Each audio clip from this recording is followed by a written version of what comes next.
السلام علیکم ورحمۃ اللہ وبرکاتہ۔ یہ جو تصویر آپ دیکھ رہے ہیں یہ کسی عام آدمی کی نہیں ہے، یہ ایک ایسے شخص کی ہے جو زندگی بھر دوسروں کو حکم دیتا رہا۔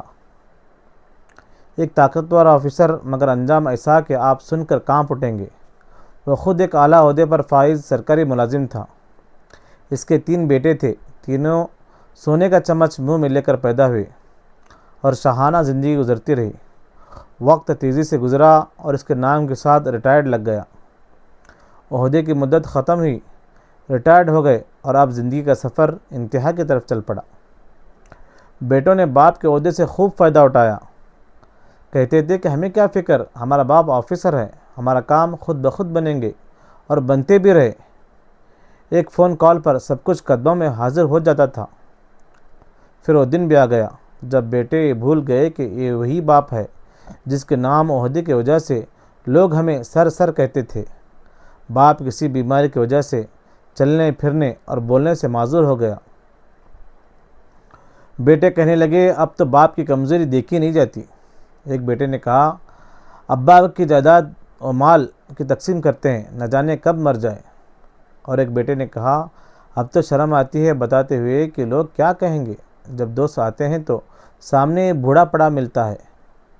اور ایک بیٹے نے کہا چلو ایک نوکر مستقل ان کے ساتھ رہنے کے لیے رکھ لیتے ہیں جو ان کا خیال رکھے۔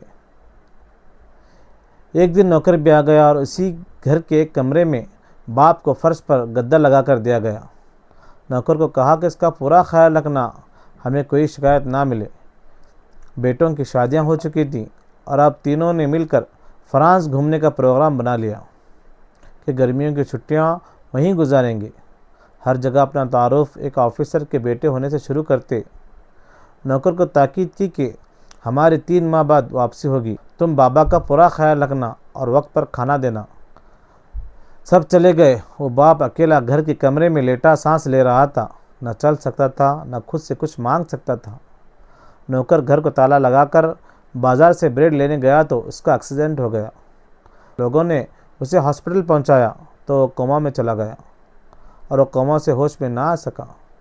بیٹوں نے نوکر کو صرف باپ کے کمرے کی چابی دے کر باقی سارے گھر کی چابیاں ساتھ لے گئے تھے۔ ملازم اس کمرے کو تالا لگا کر چابی ساتھ لے کر گیا تھا کہ یہ سوچ کر کہ ابھی واپس آ جاؤں گا۔ اب بوڑھا ریٹائرڈ سرکاری آفیسر کمرے میں لاک ہو چکا تھا اور وہ چل پھر نہیں سکتا تھا، کسی کو آواز نہیں دے سکتا تھا۔ لہٰذا 3 ماہ بعد جب بیٹے واپس آئے اور تالا توڑ کر کمرہ کھولا گیا تو لاش کی حالت وہ ہو چکی تھی جو تصویر میں دکھائی دے رہی ہے۔ محترم خواتین و حضرات، اپنے اولاد کے لیے صرف مال اور دولت مت چھوڑو، انہیں دین سکھاؤ، والدین کی عزت سکھاؤ، ورنہ کل تمہیں بھی اکیلا چھوڑ سکتے ہیں۔ اللہ تعالی ہمیں والدین کی خدمت کرنے والا بنائے اور ہمیں ایسا انجام نہ دکھائے۔ اگر یہ ویڈیو دل کو لگی تو اسے لائک کریں، کسی کو سبق ملے اس لیے شیئر بھی ضرور کریں، اور مزید ایسی ویڈیو کے لیے ہمارے چینل کو سبسکرائب کرنا نہ بھولیں۔ السلام علیکم ورحمۃ اللہ وبرکاتہ۔